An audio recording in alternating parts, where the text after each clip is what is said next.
I just realized I have the wrong thing up here. There it is. This is the right one. And welcome. I'm going to be talking about some recession proof business tips today, specifically the number one asset that you got if you want to make more money, you want to make more sales, you want to be able to expand your business. And it's not a skill, it's not a technique, it's nothing special like that. It is you. Investing in yourself is the best thing that you can absolutely do. And personal development is hyper critical to business success. And I'll start with a quick story. When I first got introduced to entrepreneurship, I was not who I am today. I was not only 14 years younger, I was 19. I was broke, I was shy, never thought of myself as a leader. I never thought of myself speaking like this. Like if you were to tell the James Yang at 19, oh, you're going to speak like this, I'd be like, you got the wrong guy. Some multiverse type of thing or something, right? Like I was not this person. And I thought I was always going to be that way. And I wonder if you've ever struggled with that before. Maybe you've evaluated a business. Maybe you're in business. If you are, comment below what kind of business you're in. Or maybe you're considering a business. And you might think similar to me, which is like, well, I know how they can do it. You see the people that are succeeding, the ones that are crushing it. And you're like, well, duh, of course, if they're like that, they're going to win. But look at me. I can't. And I thought that's just how it was. I thought some people were born successful and others weren't. And I was one of those that weren't. I wonder if this relates with any of you at all. And my mentor told me something that absolutely transformed my life. And he said this: for things to change, then you got to change. And I thought about that. And it never dawned on me, to be honest, that I could change, that you can change. We are all able to change. And it was interesting because once the mind's expanded, it never turns back to the same shape. I was so stuck being a certain way. And I want to challenge you right now because so many times we like to cling on to things that don't serve us, don't we? Maybe everyone's had that friend that is in a relationship that is not serving them. You're telling them all the time, hey, that guy ain't good for you, that girl ain't good for you. Everyone is telling them the same thing. And yet that person, for some reason, still stays in that same type of negative relationship. Have you seen that before? We want to change. But when push comes to shove, we also like to hold on to who we were before as well too. So I want to challenge you today. If you know you can be better, would you get better? Because there's a difference of being interested in the idea versus being committed to that idea. Right? And I got challenged that because I was used to saying, well, this is who I am. I'm shy. I'm not a leader. I can't do business. Like I suck at sales, for example, like these types of thoughts. And then my mentor said, but I was like that, but look at me, I changed. And I was looking at a mirror right in front of my face. And either we can look at it, confront it, and make a decision to change, or we can look away and say, that just isn't for me. That changed up a thing. I made a decision. I said, if that is the case, because I did not like who I was before, I didn't like the way I looked. I didn't like my clout. I didn't like my life. I didn't like who I was. And I said, if I can change that, I'm willing to do whatever it takes to change that person. And that's what got me introduced to personal growth. And I share that with you because now I speak all the time. Now we're in the top 0.1% in our company. Now we travel around the world. Now we blah, blah, blah, blah, blah. Right? But it wasn't always like that. But what's the starting point? The starting point is realizing that you can change and then to make the decision that you will change. The saying is, destination does not change overnight, but direction does. But if here's the key now in business, here's the key in success. If you know that you can change and you're willing to change, as long as what it is that you're looking to become, looking to learn, looking to earn has been done by another human being, you can too. If you believe that that's true, now I'm talking about business. I like business because in basketball, for example, we're not like 6 foot plus tall. We can't dunk a basketball, right? There's some physical capabilities. But when it comes to business and entrepreneurship, the magic is it doesn't matter if you're from Yale or jail, if you got a GED or a PhD, It doesn't matter your background. It doesn't matter what you were, who you were. If you're willing to change and you follow some systems and you do the work, you can succeed as well too. So my question to you is this, real question. If you know you can change, are you actually willing to change and become someone better? Put a me in the comments if you would actually affirm that to yourself. I'm down to do whatever that it takes. I'm down to change. I'm down to throw away the old habits. I'm down to throw away the old paradigms. And what happened was this, is I started to work harder on myself than I did on my job, as Jim Rohn said. So what does that actually look like, right? If you want to hyper grow your business, if you want to hyper grow anything in your life, so I'm talking about, it comes down to making a hyper growth focus on developing you to be the next version, the best version that God designed you to be. It's our duty. That's like the purpose of life. This life, if you're spiritual, this life is a whole pretest to become as close to your potential as possible. Right? Like that's really what it's about. When you're not growing, you're dying. Right, Lisa? When you're not moving, like that, there's no point. Like our goal is not to just stay at home and sip on pina coladas all day.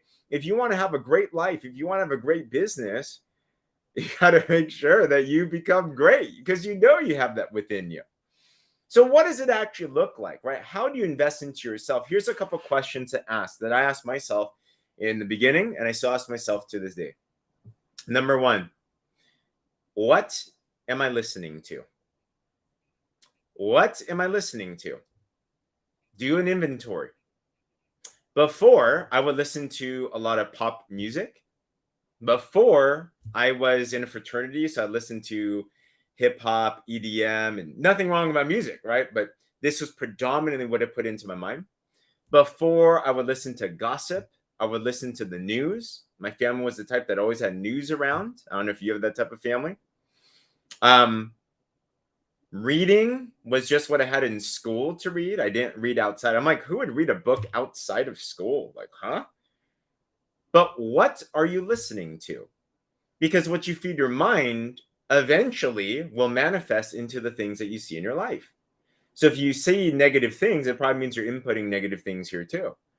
So guess what? I was watching the news and I'm like, why am I so negative all the time? Oh, okay. It's because the input led to that output. Oh, okay. Makes sense. Why was it cussing and swearing all the time? Oh, I'm listening to rap music all the time. Oh, man, that makes sense.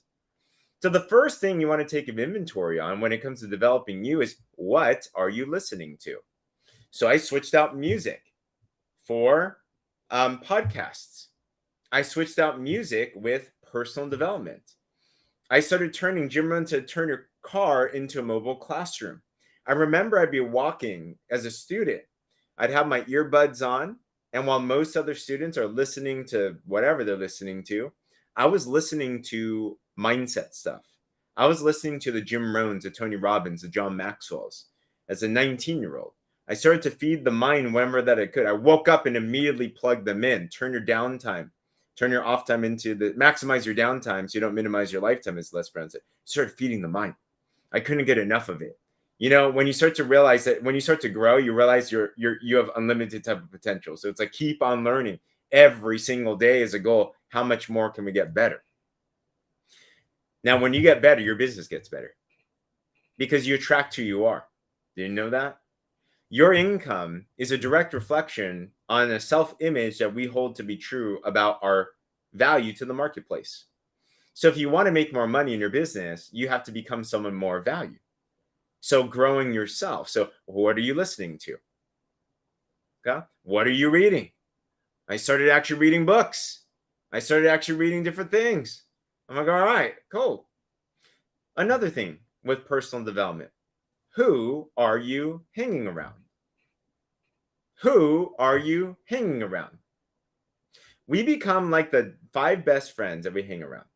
You probably heard the law of limited association. That's our parents, if you're a parent. So you don't want your kids, or if you were a kid, to hang out with the wrong crowd because influence is powerful. Jim Rohn says it's subtle and yet powerful. You wouldn't let someone throw you off course, but you would let someone nudge you off course. It's a little nudge. It's little influences. So I was hanging around my good friends and my frat bros, and I love them to death. But I started to limit my association there and expand my association with successful people. I hung around my mentors. I hung around virtual mentors like podcasts and YouTubes and maybe conversations like this, where I started to limit associations with people that were not leading me into the direction I wanted to go. And I started expanding my association with people that were leading me to the places that it could go. That could be physical, that could be virtual, that could be books, that could be whatever that it is. Expand your association. You change your tribe, you change your audience, it's even better. Extra credit, which I think if I were to look back, I would have done this sooner, faster. I am highly, highly, highly big when it comes to who you hang around. The biggest time hack, the biggest success hack in your personal growth is finding coaches, mentors, and masterminds. Coaches, mentors, masterminds. Coaches, people that can tell it to you straight in the area that you want to grow in. Okay. Masterminds are groups of people that have a similar mind state, and you're just like keeping each other accountable. You're solving problems. Beautiful. Right? Courses, programs, whatever you can do to be able to cut down time. These shave time. Because when you buy their course, when you join their mastermind, when you get coached by whoever that it is, whether you have to pay money for it, now we've invested tens of thousands of dollars into personal development, always pays itself back better. Or it's time or it's energy, it will always pay you back more because you get better. You see, when you develop you're an asset that walks around. This asset that you develop, this mind state, these skill sets, these talents that you have, it doesn't matter if you lose all your money. You still got your skills. You still got your mind state. You still got your attitude. You still have your philosophies. That's why you can drop somebody that's very successful, take away all their money, throw them in the middle of nowhere. They can build themselves back out because they have the talents already developed. So you develop you to the best maximum ability. Right? So who are your influences? So what are we listening to? Who are we hanging around? And the last thing I'd say is, what are we saying to ourselves? Because you can hang around the right groups, you can read all the right books, but the ultimate responsibility for personal development is what you say about you. You see, we have a conscious, we have a subconscious mind. The conscious are logical thinking mind. The subconscious are emotional mind. 95% of our 60,000 thoughts a day are subconscious. So we don't get in life what it is that we want. We typically get from life who it is we think we are. And that also goes with our business. So the most important conversation, besides you and God and you and your family, is between you and you. What are you actually saying to yourself? Are you accepting that you can be successful? Are you accepting that you can take it to that next level? Are you accepting you can be the number one income earner in your company? Are you accepting that you're going to make that impact and that income that you so desire? Or are you honestly hanging on to a belief that is not serving you, but it's comfortable? Like I was. It was so hard for me to let go of who I was because I knew that person well. I didn't like the shy James. I didn't like the disconnected, non-charismatic, bad speaker, non-confident James. But I was familiar. We were best buds. But there was a moment when finally I had to make that decision to say no more to that old James. And now I have accepted the new James. Have you accepted the new you? Are you willing to let go of the past, even though it's super familiar, and accept the next version of you? Because if you have that conversation with yourself, and then you have the coaches, mentors, masterminds, and then you expand your associations with the right people, and then you start listening and watching and hearing the right stuff, you will be able to grow so fast, so crazy. You give it 3 months, 6 months, a year, 3 years. You will not be able to recognize yourself in a mirror anymore because you've changed so much. And when you get better, your business gets better, infinitely better. So I hope that encourages you. If it does, like this, share this, subscribe. I wonder what you think about these types of things. And if you're interested in more information about the Warrior Movement, I help online entrepreneurs, and we help teach people how to make money from their phones, and we develop people. So if you've been looking for some other opportunities, you'd like some more information on that too, there's a link in my bio. Work with me for them. Fill that out. love to share with you some information. But I hope this empowered you. If it did, keep on going out there and be your best. Stay tuned for this and a lot more as well too. Super appreciate y'all. And let's stay recession proof. On that, talk